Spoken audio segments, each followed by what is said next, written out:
Hello and welcome to the Leadermorphosis podcast. I'm Lisa Gill and my guest this episode is Dignan.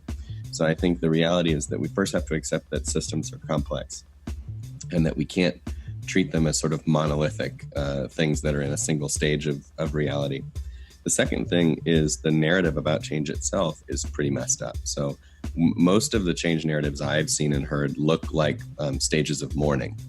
I mean, they're effectively like, some really bad shit is coming, so we're going to change. You hate it, you resist it, you trip and fall within this context of the change, and then eventually you pull yourself back up again.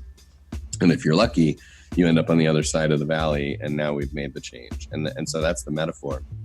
And so, of course, we then are not surprised when people resist and don't like it. It sort of plays into that narrative of like, of course people are resisting. Of course the laggards don't get it. Of course everybody needs to be told what to do and how to change. But the reality is, my experience has been that, people resist change done badly. People don't actually resist all change. They just resist change that doesn't make sense to them, that they have no agency in. I mean, if I went into any company in the world and said, I'd like to buy a new car for everyone, that's a change. Everyone would be totally fine with it.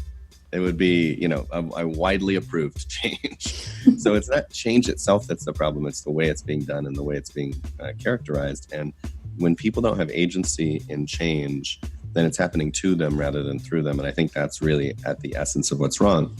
So we tend to go in with the perspective of, we want to create continuous change so that we're not doing this once every 4 years org chart stuff that tries to treat it monolithically. It's happening everywhere, right? It's distributed. And we want to create participatory change. So people are actually driving their own adaptation, their own needs are being met, their own sensing of what's going on in at the edge and in the work and in their customers is being reacted to.